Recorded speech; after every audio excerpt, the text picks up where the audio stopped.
मैं आपको शक्ति का दूसरा सिद्धांत बताता हूं। मुझे नहीं मालूम कि यह सिद्धांत मुझे बताना चाहिए या नहीं, मुझे यह भी नहीं मालूम कि यह सही है या नहीं, लेकिन क्योंकि मैं इसको मानता हूं और मुझे मालूम है कि इसके बारे में कई लोग जिनके हायर मॉरल वैल्यूज हैं शायद न भी समझते हो या न भी वो रखते हो, लेकिन एक मेरा विचार है, चाहे तो इस पर विचार करें। सब नहीं तो कुछ न कुछ लोगों को शायद इस विचार से कुछ सोचने की और कुछ करने की प्रेरणा मिलेगी। इतिहास दुनिया की सबसे बड़ी अदालत है, इससे बड़ी अदालत कोई नहीं है।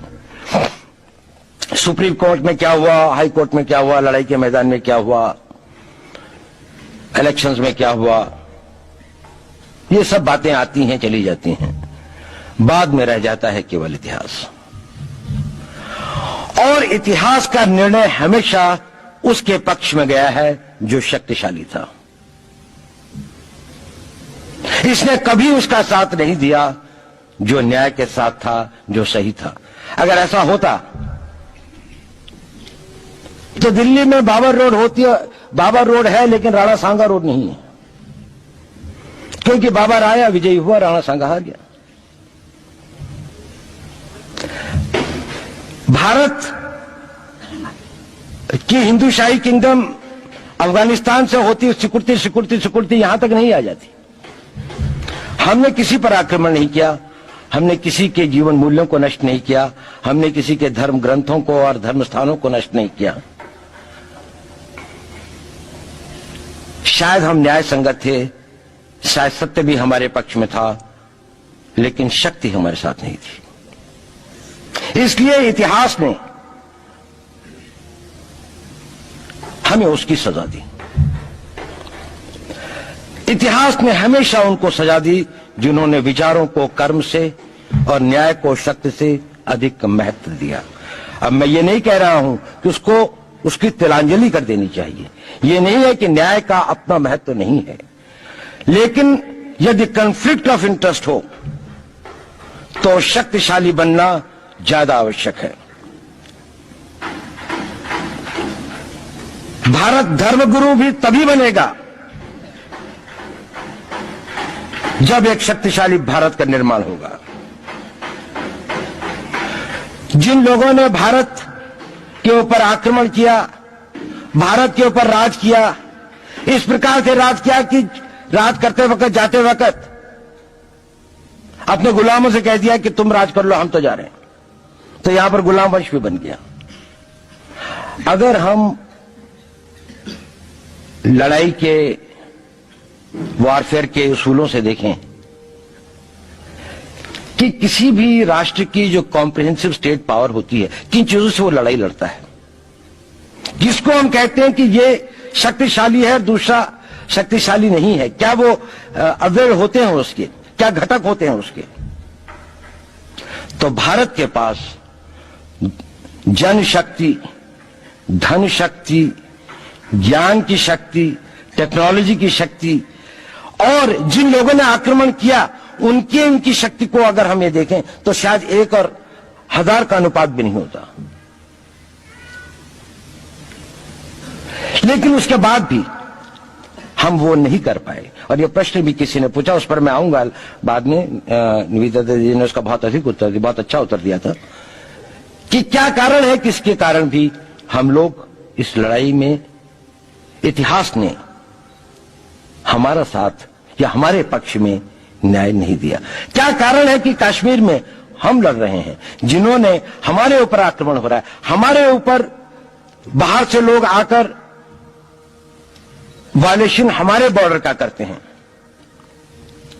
इन्फिल्ट्रेटर्स हमारे यहां आते हैं, जबकि पूरा का पूरा कश्मीर भारत का भाग है, अभिन्न भाग है।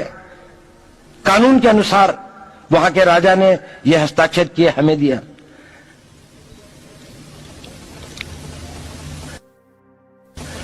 क्या कारण है कि करोड़ों की संख्या में बांग्लादेश से लोग भारत में आते हैं, हम बाड़ लगाते हैं, वो लोग वहां से मना करते हैं कि आप हमारे आदमियों को आने दीजिए, और हम कुछ नहीं कर पाते। और भारत में 2 करोड़ नागरिक रहते हैं। हम हर एयरपोर्ट के ऊपर में इमिग्रेशन की चेक पोस्ट लगाते हैं कि कहीं पर कोई एक आदमी बिना पासपोर्ट के या बिना वीजा के भारत में प्रवेश न कर जाए। यहां पर लाखों की संख्या में, करोड़ों की संख्या में लोग आते हैं। सुप्रीम कोर्ट भी ये वो करता है कि जिन लोगों ने जो इसके लिए जिम्मेदार हैं, उन्होंने जो काम किया है वो भारत के ऊपर आक्रमण के बराबर काम किया है। और वही सरकार उस सुप्रीम कोर्ट के 25 जुलाई 2005 के निर्णय के 3 दिन के अंदर में एक नया अध्यादेश जारी करके उन सारे के सारे कानूनों को फॉरेनर्स एक्ट के अंदर में इनकॉर्पोरेट कर लेती है, क्योंकि जो वो IMDT एक्ट था उसको सुप्रीम कोर्ट ने नल एंड वॉइड कर दिया। ये सब बातें हमें सोचने और समझने की आवश्यकता है। एक कारण, मैं ज्यादा चीजों में नहीं जाना चाहता, इतना समय भी नहीं होगा, कि भारत विदेशों से इतना नहीं हारा। अंग्रेजों ने भारत के खिलाफ कोई लड़ाई ऐसी नहीं जीती जिसमें कि अंग्रेजों की फौज में भारतीय सिपाही नहीं थे। चाहे वह पहले बंगाल नेटिव आर्मी थी, 1857 के अंदर में सिखों और गुरखास ने उनका साथ दिया। जब सिखों से लड़ाई हो रही थी तो बाकी लोगों ने उनका साथ दिया। हमेशा नेटिव आर्मी उनके साथ थी। जब जब आक्रमण वेस्ट से हुआ, चाहे वो पार्थियन थे, चाहे हून थे, चाहे मंगोल आए, बाद में मुगल आए, तो लश्कर कहां बने? वो तो थोड़े से लोग आए थे। लश्कर बने काबुल में, जिस वक्त तो इस्लामाइज भी नहीं हुआ था, लाहौर में, सरहंद में। हिंदुस्तानियों को हराया है तो हमेशा हिंदुस्तान के लोगों ने साथ नहीं दिया देश का। और दर्द है तो केवल इसी बात का। भारत के इतिहास में अगर दर्द केवल इस बात का नहीं है कि विदेशियों ने हमारे साथ क्या किया, उनका तो हम मुकाबला कर लेते। दुख इस बात का था कि हमारे सभी लोगों ने साथ नहीं निभाया और साथ नहीं दिया। और इसकी फीलिंग आज भी मुझे इस देश में होती है। और भारत को आंतरिक बाह्य शक्तियों से जो सबसे बड़ा खतरा है, वो खतरा इस बात का है कि हमारे अपने लोग ही कहीं राष्ट्र की सुरक्षा, राष्ट्र की अस्मिता, राष्ट्र के गौरव का सौदा न कर बैठे, अपने आज के सुख के लिए अपने भविष्य को अंधकारमय न कर दें।